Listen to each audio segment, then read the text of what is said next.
Bismillah.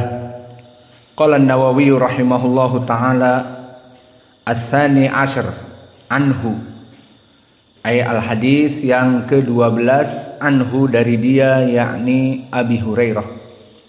Qala Rasulullah sallallahu alaihi wa ala alihi wasallam, man tawaddaa fa ahsanal wudu'a thumma atal jum'ah fastama'a wa ansata ghufira lahu ma bainahu wa bainal jumu'ah wa ziyadatu thalathati ayyam wa man massal hasa faqad lagha. Maka di dalam hadis yang nomor 20, yang nomor ke-12 masih dari Abi Hurairah, berkata Rasulullah sallallahu alaihi wa ala alihi wasallam, man tawaddaa, barang siapa seorang muslim yang berwudu, kemudian fa ahsanal wudu, di mana dia sangat baik wudunya. Jadi wudu itu ada yang paling baik, ada yang terbaik, tergantung dari apa yang dia laksanakan dari wudu. Dan ini yang diinginkan, fa ahsanal wudu, wudunya itu baik, semua anggota dari wudu, dan diberikan haknya 2 kali, 3 kali, dan seterusnya. Summa atal jumu'ah, kemudian dia pergi sholat jumu'ah, fastama'a, dan mendengar khutbah. Maka di sini mendengar khutbah termasuk dari syarat di sini agar mendapatkan keutamaan, bukan datang, duduk, terus tidur. Seperti kalian pada tidur di khutbah Jumat. Maka di sini bagaimana akan mengambil faidah dari keutamaan Jumu'ah yang mana kalian tidak mendengar khutbah, kalian tidur. Maka di sini terlewatkan dari keutamaan mendengar khutbah. Apalagi jika kalian hadir di majelis khutbahnya ahli sunnah, tanpa teks, penuh dengan ilmu, dengan takhrij hadis dan fawaid dari atharis salaf, yang jelas berbeda dengan orang-orang yang datang khutbah Jumat kepada orang-orang yang awam, yang tidak mengetahui mana hadis sahih dan dhaif, dan bahkan al-maudu dari akidah, berbicara tentang akidah as-sufiyah, berbicara tentang akidah al-maturidiyah, berbicara tentang akidah al-asyairah yang tidak jelas, atau bahkan dai-dai provokator yang menyebabkan kebencian rakyat kepada pemerintah. Pemerintah kita demikian, pemerintah kita demikian. Maka di sini mereka menghadiri materi-materi yang berbahaya, yang tidak pantas untuk mereka dengar. Maka di sini fastama'a, mendengarkan dari khutbah, termasuk dari syarat untuk mendapatkan keutamaan ini. Sumamada wa ansota, dan diam, tidak berbicara di antara kalian. Maka berapa dari anak-anak di masjid awam salat Jumat berisik, iya apa tidak? Maka mereka ada yang main demikian, di antara mereka ada yang tertawa, dan seterusnya. Maka tidak bisa kita mendengar dari khutbah. Maka di sini harus fastama'a wa ansota, harus diam dan mendengarkan khutbah. Apa balasannya? Ini yang diinginkan jika kalian melaksanakan khutbah Jum'ah sampai mendapatkan ini. Ghufira lahu ma bainahu wa bainal jumu'ah wa ziyadah thalathati ayyam. Maka Allah akan mengampuni dosa yang telah dia lakukan sepekan Jumat yang lalu, ditambah 3 hari bonus dari Allah. Maka kita manusia yang tidak pernah lekang dari dosa, seperti hadis yang ma'ruf dikeluarkan Ashabus Sunan dari Ali ibni Mas'adah, dari Qatadah, dari Anas, yang sanadnya hasan lidatih, kullu ibni Adam khata' wa khairul khata'ina at-tawwabun. Seluruh Bani Adam tidak lekang dari dosa, dan sebaik-baiknya orang yang berdosa adalah kembali kepada ampunan Allah. Maka di sini poinnya adalah manusia tidak pernah lekang dari dosa.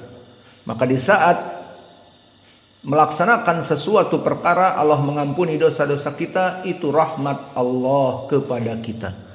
Karena kalau kita tidak diberikan ampunan dosa, maka kita setiap hari melaksanakan dosa dan dosa dan dosa, dan tidak diampuni oleh Allah, maka bagaimana kita menghadap Allah dengan penuh dosa? Maka faedahnya di sini, di dalam hadis ini Allah memberikan ampunan dari Jumat yang lalu sampai Jumat yang dia hadir, ditambah 3 hari bonus. Jadi 10 hari diampuni dosa-dosanya yang lalu. Dan disebutkan waman massal hasa faqad lago. Lihat di sini. Barang siapa yang dia tidak tidur namun lalai. Man massal hasa. Di masjid Nabi dulu tidak terbuat dari keramik seperti sekarang atau ada karpetnya. Dulu dari pasir, dan dari pasir itu kadang ada kerikil. Nah, barang siapa yang mendengar khutbah Nabi dan main kerikil, maka faqad lago. Padahal dia tidak tidur, padahal dia bangun, namun lalai akalnya main kerikil atau main pasir di saat mendengar khutbah, maka faqad lago, tidak mendapatkan pahala.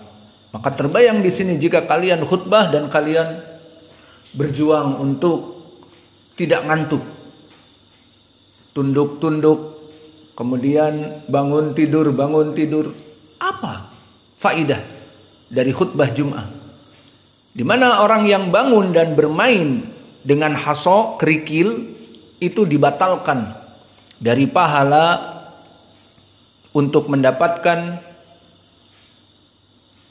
pahala dari salat Jumat dan mendengar khutbah. Maka bagaimana orang-orang yang ngantuk, yang berjuang untuk bertahan, bangun, berwudu, selesai, agar dia mendapatkan pahala.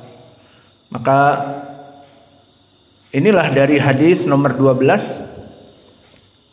Maka di sini kita melihat apakah ada orang bule ikut belajar. Maka akhuna Ahmad ikut belajar juga. Maka kita terjemahkan. Ats-tsani asyar, hadis yang ke-12, the 12, anhu, from Abi Hurairah radhiyallahu anhu reported, qala Rasulullah sallallahu alaihi wa ala alihi wasallam, the messenger of Allah said, man tawadda'a fa ahsanal wudu, so he who performs his wudu perfectly, barang siapa yang melaksanakan wudu dengan perfectly, maknanya sempurna wudunya. Jadi wudunya pun tidak sembarangan, selesai, tidak, diberikan haknya.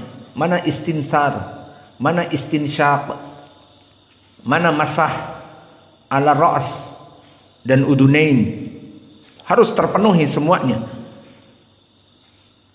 So who performs his wudu perfectly and comes to Jumu'ah prayer and listens to the khutbah and silently, the sins which he has committed since the previous Friday plus 3 more days, so 10 days, will be forgiven for him.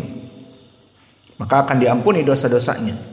One who distracts himself with pebbles during the khutbah will not get the Jumu'ah reward. Who's playing with the stones, who's playing with the pens, who's playing with the maybe anything, so will not get the Jumu'ah reward.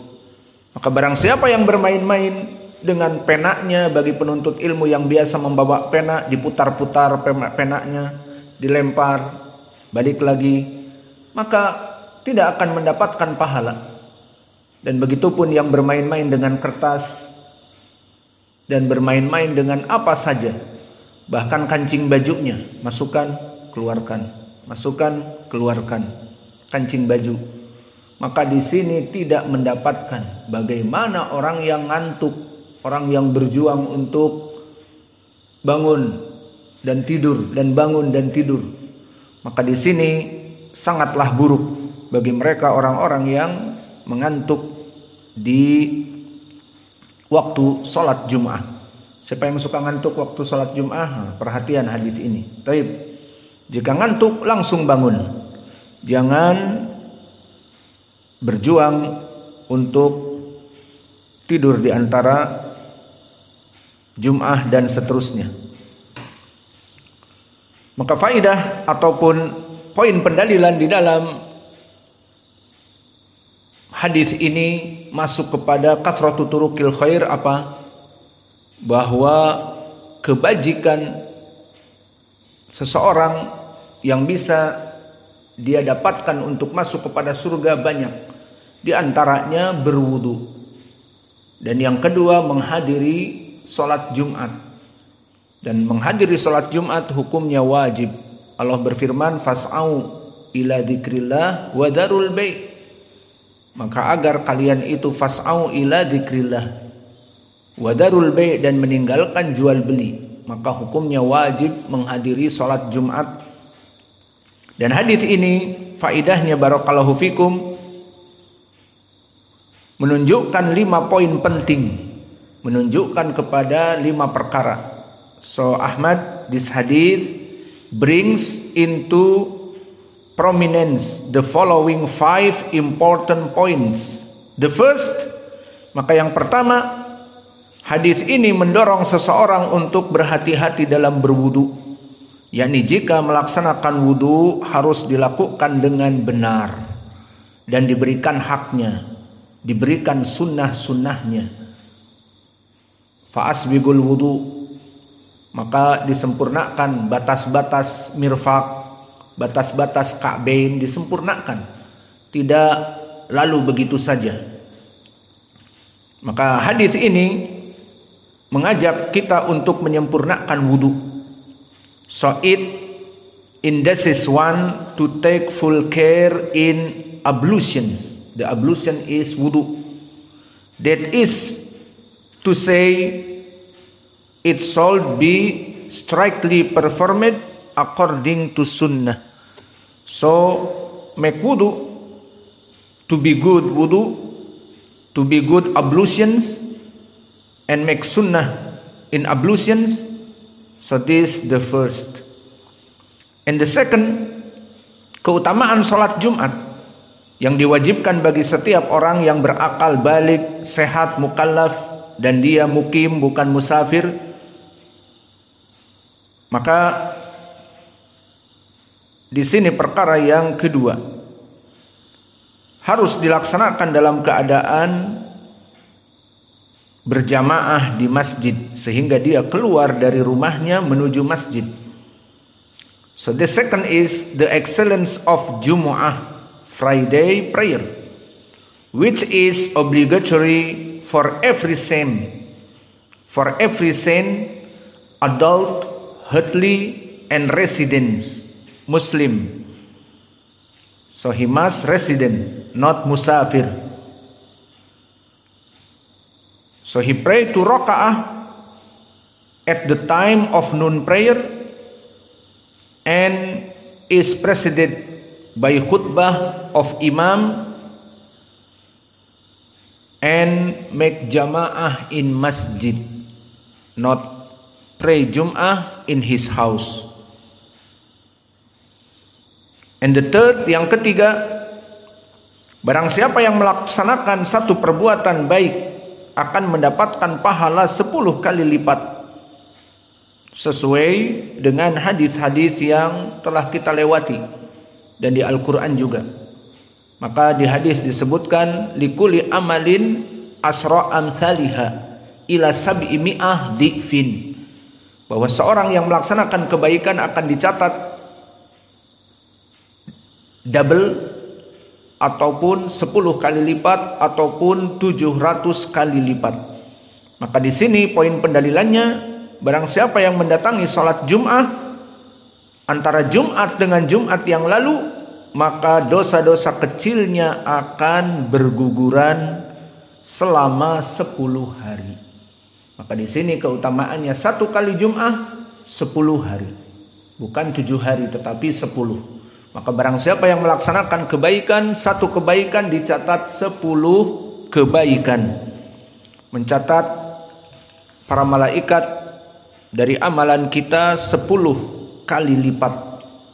Maka di sini keutamaan yang ketiga dari hadis ini masuk kepada kaidah whoever does one good act will get 10 times reward in return.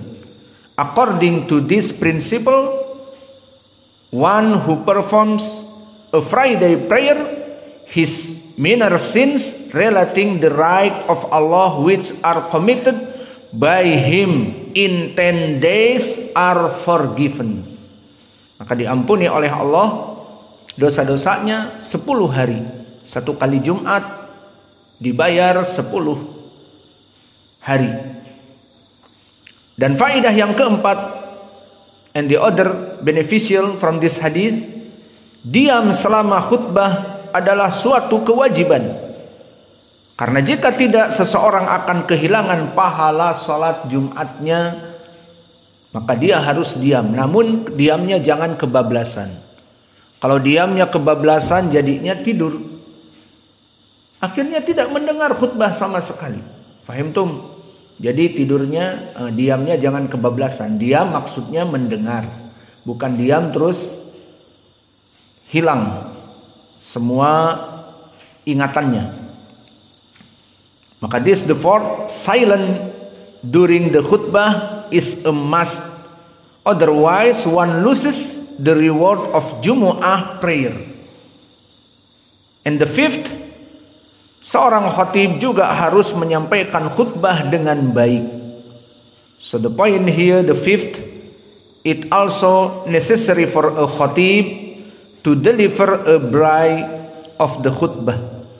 Maka di sini seorang khatib harus memberikan khutbah yang baik.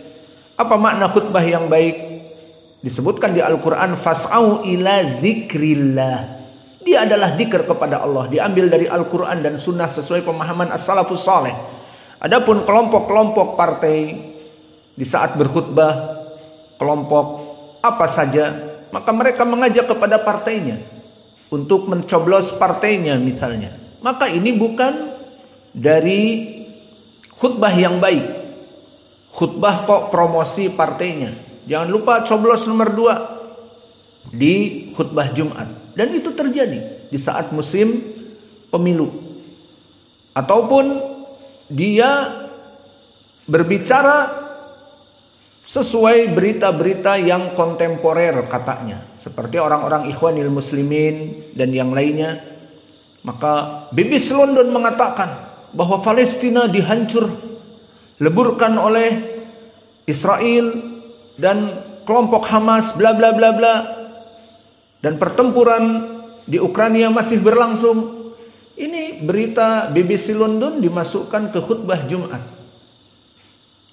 Maka ini pekerjaan dari mereka orang-orang Ikhwanil Muslimin, kebanyakan dinamakan dengan thaqafah Islamiyah.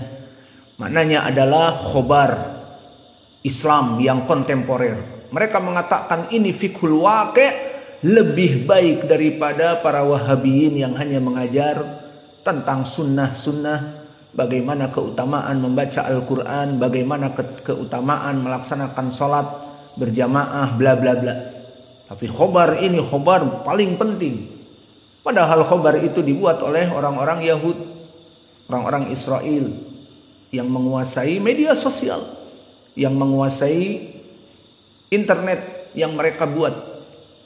Maka para khatib mengumpulkan berita-berita tersebut disampaikan di khutbah. Dan ini banyak di masjid-masjid awam seperti ini. Maka kasihan yang melaksanakan sholat di masjid awam mendapatkan apa yang dia dapatkan dari sunnah dan bid'ah dan ketidakjelasan, dan bahkan bisa dibawa kepada akidah yang buruk. Maka Syekh Mukbil dan Syekh Ibnu Baz, Ibnul Utsaimin dan para ulama ahli sunnah Di saat ditanya, "Ya Syekh, bagaimana seseorang sunni, dia sengaja mendatangi masjid-masjid yang bukan sunnah dengan alasan misalnya jauh atau alasan yang lain?" Maka kata Syekh kami dan Ibnu Baz dan Ibnul Utsaimin, tidak pantas seorang ahlu sunnah salafi mendatangi masjid-masjid khutbah dari masjid awam. Kata Syekh Mukbil, bagaimana dia akan mendengar ucapan mengajak kepada sufiyah, ucapan mengajak kepada partai, ucapan yang tidak sesuai dengan sunnah, dari hadis-hadis yang maudhu, hadis-hadis yang palsu. Maka barang siapa yang duduk berkhutbah Jum'ah dengan mereka, bisa jadi akan menyimpang dan menyeleweng dari jalan yang benar. Maka ini jika jauh, alasannya karena jauh. Bagaimana jika dekat? Justru mencari misalnya masjid-masjid yang bukan sunnah meskipun jauh, kebalikannya. Maka ini lebih daripada kasus yang pertama. Maka dari faedah hadis ini juga, bahwa hadis ini menyebutkan tentang keutamaan berwudu. Jelas sekali bahwa seseorang yang melaksanakan wudu 5 kali sehari untuk sholat, maka akan lebih sempurna pensucian dia dari dosa. Maka ini hadis yang pertama yang bisa kita berikan. Maka kita masuk kepada hadis yang berikutnya. Maka hadis yang ke-13 disebutkan di hadis yang ke-13, ats-tsalitsu asyara.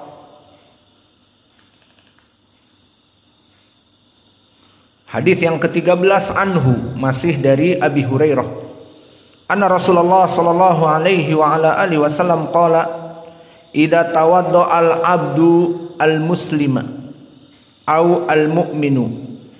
Idza tawadda al-'abdu al-muslimu au al-mu'minu faghasala wajhahu kharaja min wajhihi kullu khati'ah nadara ilaiha bi'ainihi minal ma' au ma'a akhir qatral ma' fa idza ghasala yadayhi kharaja min yadayhi kullu khati'atin kana batashatha yadahu ma'al ma' au ma'a akhir qatrin al ma' fa idza ghasala rijlaihi kharajat kullu khati'ah masyatha rijlahu ma'al ma' au ma'a akhir qatril ma' hatta yakhruju naqiyan minadz dzunub. Fahadal hadis ats-tsani asr memberikan faidah tentang keutamaan wudu itu sendiri. Kalau tadi di hadis yang ke-11 keutamaan wudu kemudian pergi sholat Jumat, di sini keutamaan wudu itu sendiri. Maka disebutkan idza tawadda al-muslim, jika seseorang muslim melaksanakan wudu atau mukmin, maka dia mencuci dari mukanya. Awas, di saat mencuci muka perhatikan di mana muka batasannya, dari atas ke bawah, dari mulai tumbuhnya rambut kepada dagu. Ini dari atas ke bawah, vertikal. Kemudian horizontalnya dari pipi ke pipi ini. Maka semuanya ini wajah. Apa faedahnya jika dicuci wajahnya? Maka kullu khati'atin nadara ilaiha bi'ainihi ma'al ma' au ma'a akhir qatrin ma'. Maka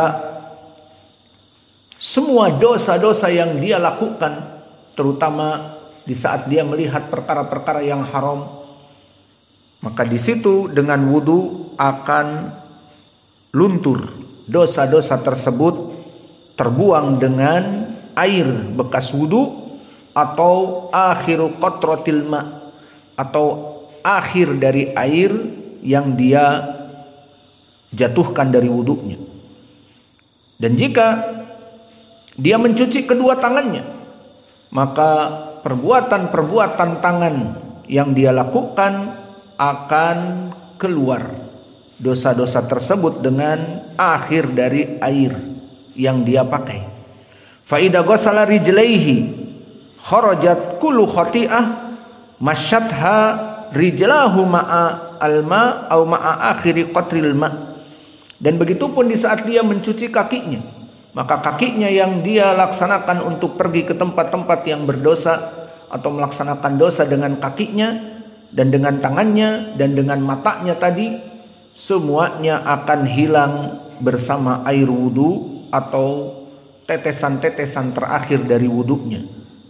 Hatta yakhruju naqiyan minadz-dzunub. Subhanallah.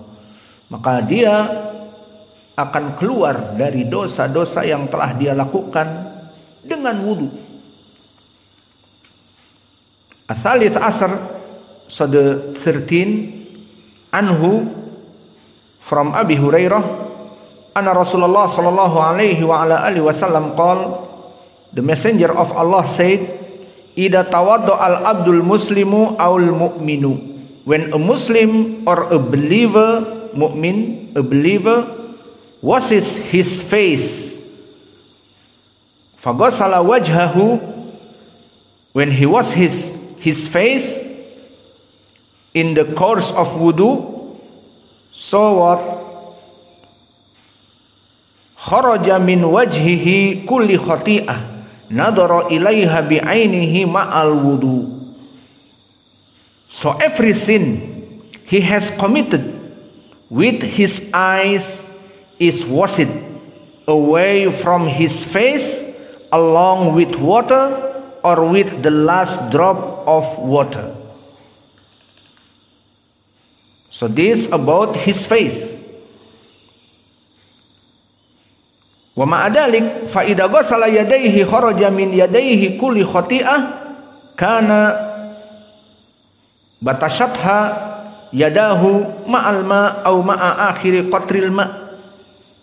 So when he washes his hand, every sin they wrote is erased from his hands with the water or with the last drop of water.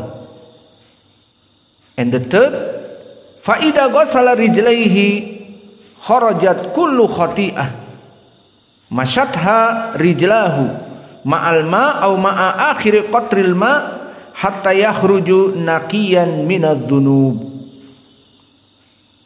And the third, and when he washes his feet, every sin toward which his feet walked is washed away with water or with the last drop of water, with the result, and after this, hatta yakhruju naqiyan minad dunub, with the result that he comes out cleansed of all sins. Maka dia tersuci dari segala dosa yang telah dia lakukan. So this hadith, what is the point?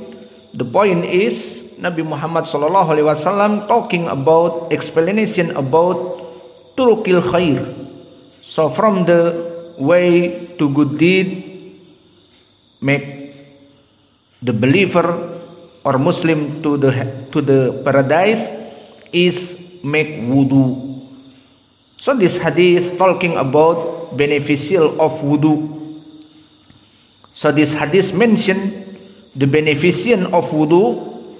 Obviously, a person who performs wudu 5 times daily will be free from sins.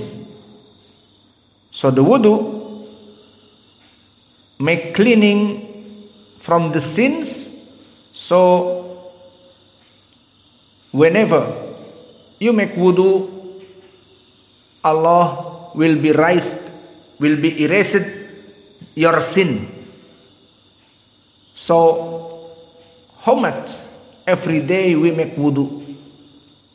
Maka faidah dari hadis ini, betapa Allah mudahkan bagi kita untuk diampuni dosa-dosanya. Setiap hari kita berwudu berapa kali?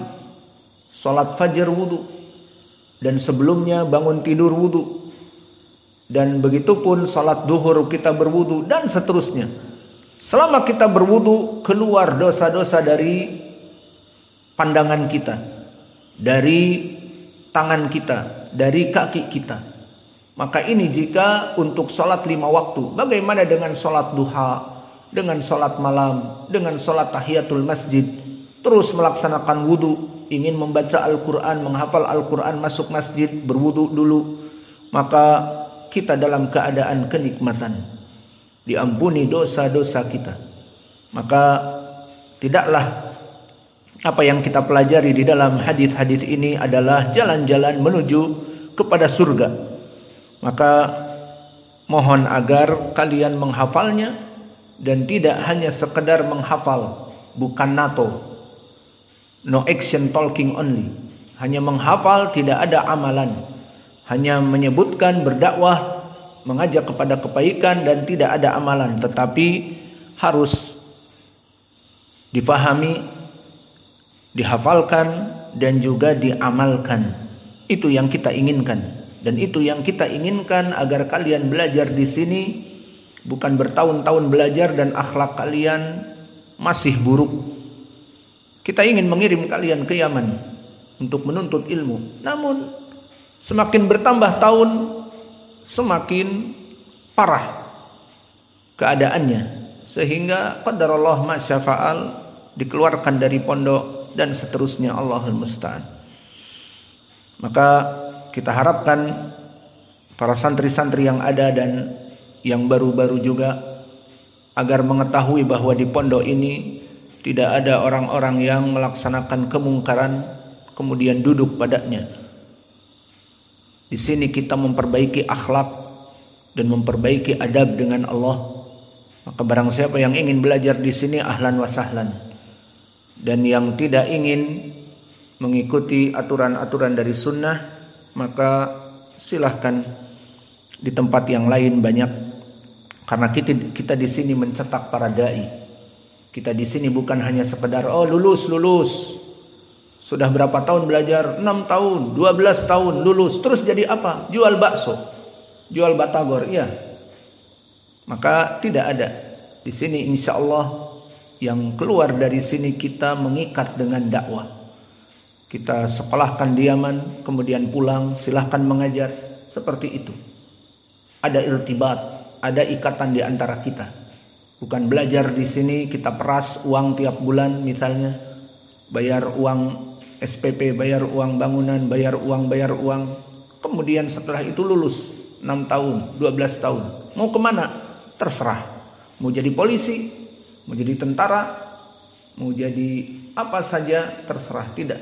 Kita di sini mengharapkan kalian belajar 1 tahun, 2 tahun, 3 tahun. Jika kalian baik akhlaknya dan baik hafalannya dan seterusnya, bisa bahasa Arab, kita kirim ke Yaman. Dan setelah itu kalian belajar di sana dan masa depannya kembali ke sini. Berdakwah, menikah, mau menikah, menjadi ustadz mau, bekerja sama di sini. Bukan kita biarkan begitu saja, lulus, pengabdian, kemudian setelah itu selesai. Tidak. Di sini kita mengabdi kepada Allah. Semua beribadah kepada Allah. Kalian selesai dari Yaman, kita tampung mengajar ibadah kepada Allah, berdakwah kepada Allah. Maka oleh sebab itu kalian di sini jangan